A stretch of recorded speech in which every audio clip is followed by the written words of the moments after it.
All right. Yep. I just got word that Bob's session is wrapping up. So thank you, Bob, for running through that. It's not every year that SCOM gets a new update. SCOM 2022 therefore makes it a pretty big one. And there's a lot of considerations as you're thinking about your upgrade path. And yes, Bob did a great job to walk us through all of those.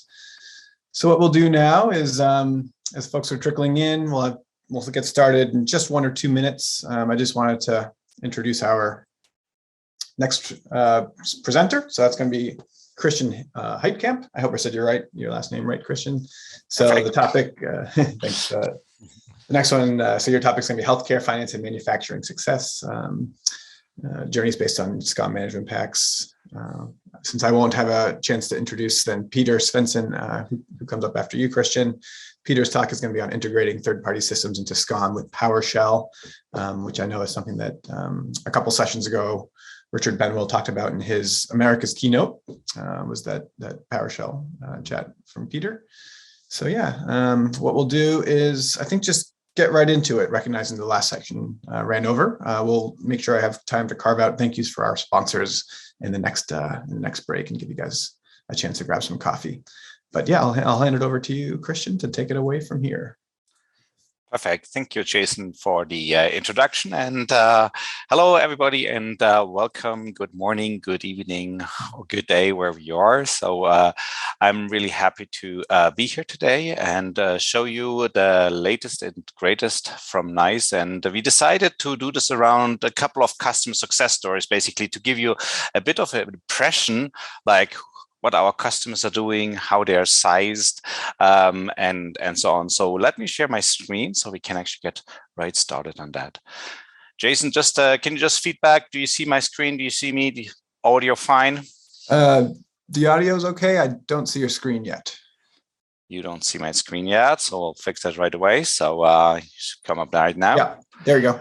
Wonderful, perfect. So great. So as I said, we decided to wrap this around a couple of success journeys on SCOM management packs, right? So, and we actually start right away with a short introduction for those who don't know us. We are the go-to partner for all management packs needs, basically. So we've been around for, well, count yourself, 1991, right? So, but we've been doing SCOM since around 2008, and I myself develop and architect management packs with a team of really skilled MP developers and professionals in the various areas, from Oracle to VMware, Active 365, Microsoft 365, and basically, we are located in Germany. We have also branch offices in the United States. So, and also welcome colleagues and clients and customers from over there here to our session today. I actually start with manufacturing, and the manufacturing is a bit related to the automotive side. So, so unfortunately, I can't disclose the customer, but I just still want to give you a bit of impression. So, what we've been doing there. So, this the solution we placed in there is about the NICE VMware management packs and a couple of others, but the focus is really on VMware monitoring here. So, so in that environment, it's rather I tend like a mid-sized environment. We cover a bit later a larger environment with more virtual machines. So, and the key of this is typically when we go in there to understand like what is the best way to monitor monitor the VMware environment here. That was really the case here where we had to prove the point. So, and we all know that there are a couple of solutions. You have the V management packs as well. You have like open community management packs for VMware monitoring, as there's OpsLogix, and as well there are a couple of customers who build their own VMware monitoring solutions. So we also have the VMware monitoring management pack from NICE, which has been around since about 10 years now. So, and we continuously keep improving that for all those customers who don't kind of want to maintain constantly their management packs. They can basically license this management pack from NICE and buy a subscription or also obtain a perpetual license and get the maintenance and support for it. So really what we had to do is here to really find a scalable solution, and which fits this customer need. And I want to point out the second bullet here on the slide, actually, to talk a bit about Vsphere HA monitoring, because it's kind of really key. And the solutions do monitor it a bit different, but here for this customer it was key. And there are two options of Vsphere HA. There's one which is the regular HA. This means like you have two ESX hosts. So in this case, so and if one goes down, basically all the virtual machines are restarted basically on the other virtual machine. So imagine now you have one ESX host with like, let's say 100 virtual machines running on them, and that host goes down and they have to move to all the different hosts or to one other host. So first, this involves a couple of challenges. Then the host where they move to need to have sufficient resources, otherwise they can't be restarted. As well, it needs to have some proper monitoring in case some of the VMs don't restart.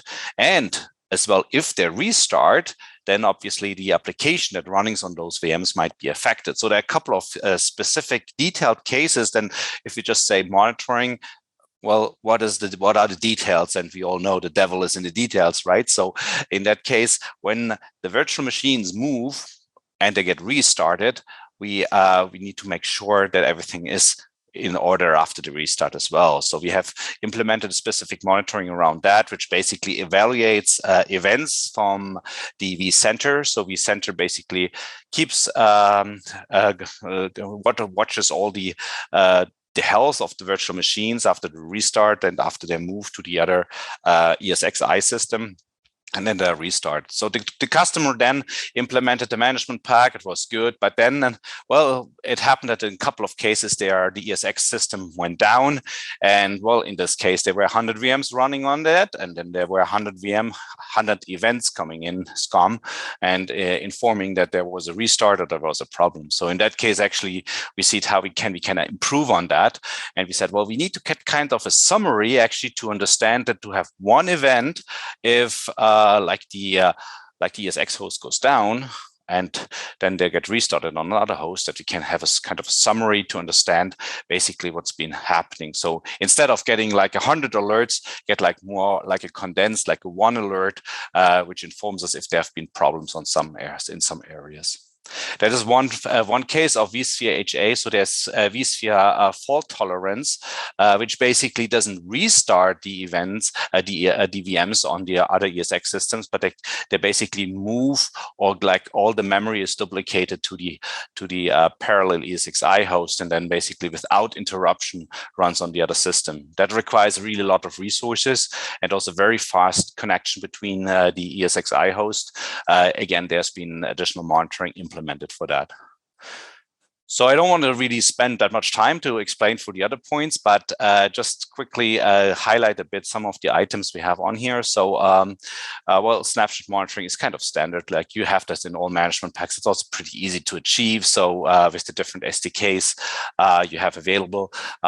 So actually what we decided also to discover the snapshots as an object in SCOM. So we can actually track the life cycle of the snapshot. So that is in there. So you can run reports, you can see who created it, and you have tasks like you can actually click and with a SCOM task remove the snapshot, or you can also create snapshots right from the SCOM monitoring console. So that's basically around snapshot management. You could also implement like a recovery task in SCOM that deletes a snapshot after it's been there for, let's say, like 100 days or so, and then it just like removes it. Obviously, you want to align that with your VMware administrators, but in smaller environments where like there's 1 or 2 persons who do that all there, that would be covered.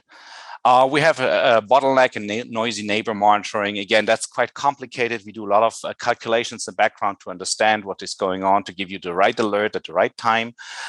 We do the vCenter integration, and well, the other points are pretty clear. We have these scale up dashboards and so on the top here. So Well, just to an overview, I do a quick demo a bit later. So if you have some time, and before I forget to mention it, please use the Q&A area here or the chat to just give me a feedback, or just give me a question if you have one in mind. So that's appreciated.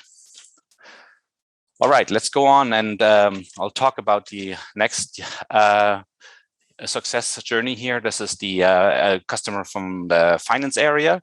So, and in finance, actually, we do have quite a large SCOM environment. So this is if you look at the numbers here, so we have one which is around 30,000 managed servers in SCOM. So this is like probably one of the largest environments out there. So and if you look at this, then you can imagine that you cannot do that with a couple of management servers. You really need to scale out, and there are a lot of Linux-based management servers as well in there. So if you have ever questions for like how to size like an environment like with really dozens of management servers and in large environments, feel free to approach us here as well. So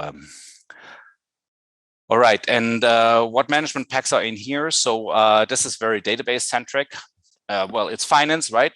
If you were going to an ATM and withdraw your cash, or if you pay with Apple Pay or another Google Pay paying mechanism, everything goes through transactions in the backend. We have databases, and if they're not monitored, if they're full, if they're not performing, obviously the bank has an issue. So we're sitting here in the core banking infrastructure with the monitoring, and the management packs basically does monitoring the central databases there, plus includes like information from the back end, which is basically on IBM mainframes or basically mainframe systems. So we have the Oracle management pack here. I will give a short overview of that. I'll skip the others and maybe circle back a bit later to the other ones.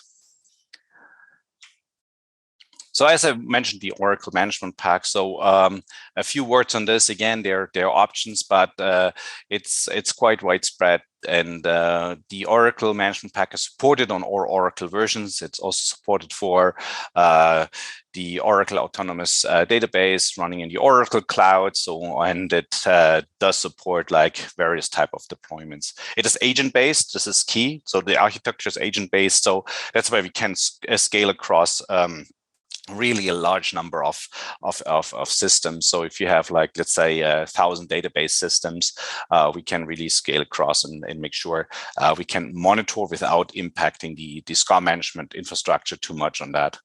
And yeah, just an overview here of the different monitors we provide. So the key again here is that we have the knowledge for many years built in. So the customer base worldwide using this management pack keeps feeding back their override management packs, their adoption requests for new features. So that is all basically part of this. So when you use this management pack, then you have basically a really best practice set. And it is interesting because we still get customers that just start SCOM on a green field. So they're basically never had SCOM before. They're just starting this year, 2022. So with the new version, and then we get the request like, how do we do this with monitoring Oracle? And then we say, well, this solution is there. You can start with that, and you don't need to spend time on figuring out what is the best monitoring set for Oracle. It's basically all part of the package. Great. So as a last point, let's talk about the healthcare customer success here. So, and this is basically around a large customer in the United States that uses the VMware management packs in a larger environment now with over 1,000 ESXi hosts and over 10,000 VMs. So, and here really it's key that we have a scalable architecture. So, and so in the scalable architecture for VMware is aligned to what Veeam has as an architecture. So if you're comparing different vendors of VMware management packs, it's basically very much in line like what VMware does. So they're Veeam has with their management pack. So Veeam has a collector, a service collection, which integrates with the SDK from VMware and pulls the data into the service and expose it via WMI. And this is basically the same architecture we apply here. It's been very proven and robust. So, and then we can actually monitor from a number of SCOM management servers to scale across basically the number of servers you have. So you basically keep adding management servers to do additional monitoring load if there's. Also, we have the Active 365 management pack here, which I also do want to explain a bit of a background, because we have a lot of requests and a good number of customers now that using the Active 365 management pack. It is for Microsoft 365. We call it Active 365 management pack for the reason that this management pack does active monitoring. So in difference to the Microsoft management pack, which is primarily, so the Microsoft 365 management pack, and I'll do a short comparison in a moment, like to put them side by side. So we are really focused on syntactical transactions here. So, and the management pack is entirely graph based. So, and we just like released a new major version. So 4.0 is the version we released. It's been around like 3 years now, or 3+ years. We're developing this management pack, and before, not all the features were in the graph API. So they're all in there, so we can like fully use the Graph API. And the second feature is like really noteworthy. We worked like a year on this now. Is like, well, we're all using Teams, right? So probably a few on using not Teams, but as we're in a Microsoft product, I think in most environments we have somewhere Teams. And obviously you want to understand like, how is the Teams service as such performing for your organization? And this is a challenge, especially if some people call the help desk, say my voice quality is bad, I can't hear the other parties. Like yesterday, my meetings were not good, I'm not using Teams anymore. And so with this Teams call record analysis, you can actually get a full picture of all your Teams call quality, which has been performing, including video and also screen sharing. So, and this is not a syntactical mechanism we are using. Where we basically using an approach to analyze the Teams call records as a whole. So this is like complete data is not probing. It is basically based on your real calls. We do also have syntactical monitoring for Teams in there. This is and this is basically doing like an active task, like doing a chat, for example, and measuring like how long this takes. Third point has been recently added, so that's secure score monitoring. So we added like everything around security, and we adding more on that side. So security events, for example, and your secure score can now be monitored by SCOM. And if there's a change, for example, if the secure score goes down, you can actually get an alert on that, including like the history you can monitor it as well. There are a couple of other features I think noteworthy is that we are especially working with a number of service providers to scale across a lot of tenants and make this really efficient. Plus, do also monitor from separate, call it collector stations, from separate points, from if you have different locations to collect this and correlate the data and bring it into one location. And the last point here, which will take us to the next slide, actually, is really important. We take security really seriously here. And with that, I actually want to do a short comparison of the Microsoft 365 management pack and the nice Active 365 management pack. So for those, obviously, it's free to you to install both and trial both against each other. So the first, obviously, is when Microsoft says Teams monitoring today, they're basically just using the network assessment tool to see if a package goes to the edge and back and what's the performance is. So how long does it take? What is the delay, basically? And then they basically do a graph on that. So this is very basic. So On the Active 365 management pack, we have two streams. So we basically have an active bot, which does basically a chat bot, which does active chats between different users to produce data. And then we have the new tool, which basically analyzes all the call records and gets the data from that, and basically does the real call quality and that happened in your tenant. And then, well, I put on the next portions, I put also the permissions in there because this is, well, if you're not familiar with the difference between application and delegated permission, you should ask your security team before you implement any of those management packs. Because the application permission is really powerful permission. And this permission basically is, well, the application has so-called admin consent to basically read all files and write all files on all OneDrive, so of the company or in your tenant, basically. So, and you obviously want to protect that permission very well. So, and then that's why we say, well, we actually don't even ask for this permission because we know we have larger enterprises which would never give this permission to a monitoring tool. So, and then when you secure that, then obviously you want to really take care of that and make sure your application secret that protects us is very well guarded. And well, we see a problem with the Microsoft Management Pack in there, where the application secret is just stored in a runners account. And we know that the runners accounts are as such not secure. And well, because the data is in the database and can be retrieved. So, but before I go into details, let's go and drill down this list here, the comparison. So we both provide hybrid monitoring for hybrid deployments. That's quite standard. So we have some extras for on-prem monitoring with the Active 365 Management Pack. Well, I haven't really done scalability tests on the Microsoft 365 Management Pack, but when it comes to the granular configuration, it's a bit challenging. Let's say you have two tenants, you just want to monitor Teams, and two tenants, you just want to monitor, for example, mail. This won't be possible to kind of mix and match that. So, so we have basically a separate configuration for each service on the Microsoft 365 side. And well, we have AAD Connect monitoring as well in there, which is kind of an extra. Well, I have a couple of minutes left, I hope, so I can just do a short demo. I hope the moderator will stop me if it's taking too long, but I just want to take one quick look at the Active 365 Management Pack, so which one is on a demo system. So basically all the different services are discovered. And then we can drill down, for example, in Teams. We also can monitor different locations. We have the different license plans discovered and can monitor them. We can look at the Exchange part. And here down there, we have, for example, different locations where we send mails from and receive mails from. So that's basically that part we have on the monitoring side for Active 365.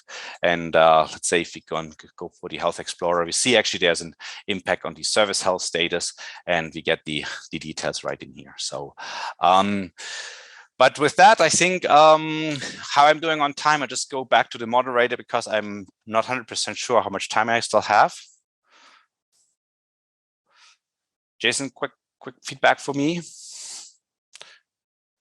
All right. Okay, I will just go on then.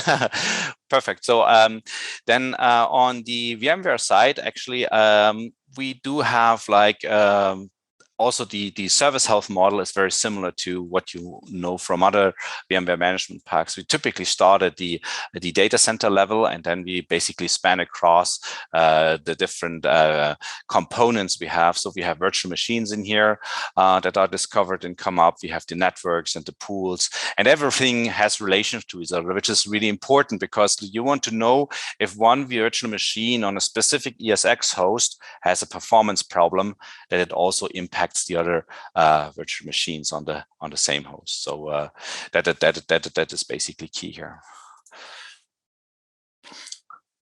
All right. So I think with that, I said I get a quick feedback that I should come to an end here. So I will actually do a short closing of my session here. So there's obviously a lot we can talk about, and last thing I just want to mention is that we are announcing an AIX management pack which is due to the background that the AX support is not part of SCOM 2022 anymore. So that's basically a partner extension. If you have AX systems in your environment and you still want to monitor them, please contact us. We're working with a couple of clients on that to provide a management pack around AX. With that, I thank you very much for joining here today. And if you have any questions, please stay on, and I can take them now. So thank you. All right, I got a quick question here on. Let me stop my share on how the monitoring of the. Let me just see. Okay, how do you do monitoring of the teams part? Okay, so. Well, I just touched base on that quickly. So, well, SCOM on its own cannot handle all the Teams call records because it's just way too much. So the database would just probably explode if you put all the Teams call records in there, because the Teams call records are quite extensive. For every Teams call you do, the data flows into a large database, and we actually host this database on Azure. This is a Cosmo DB.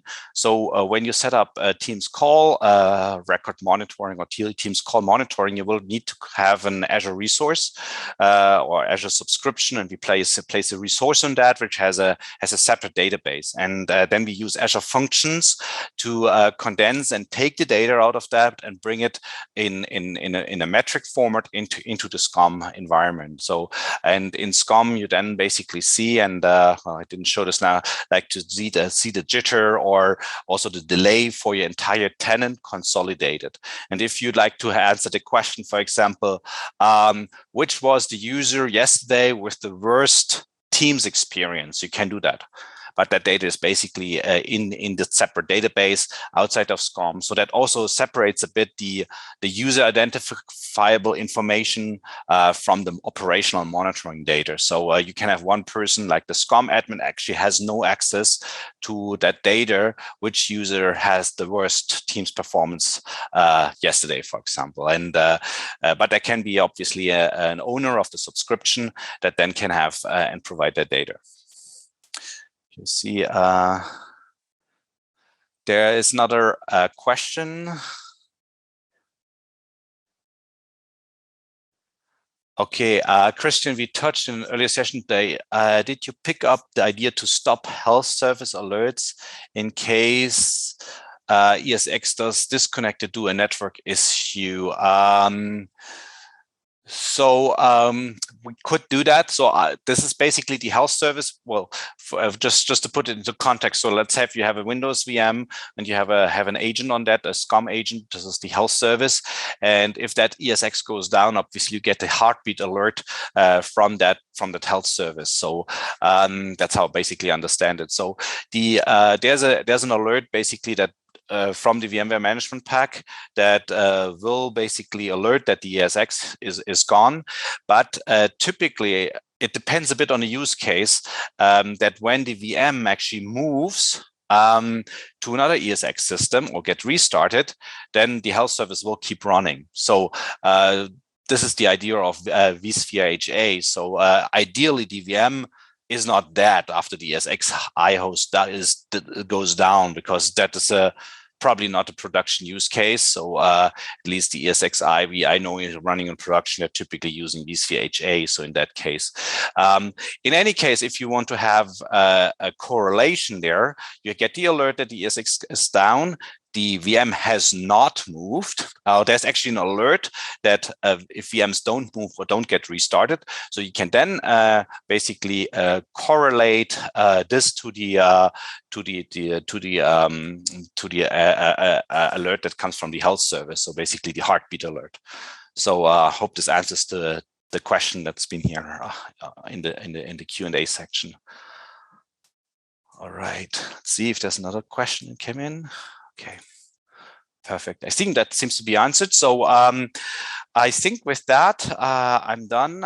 If there are any additional questions, feel free to reach out to us. Put the email address up here, and will be later up on a Q&A panel. So Hope to see you there, and otherwise enjoy the rest of your day. I'm closing the session. Thank you.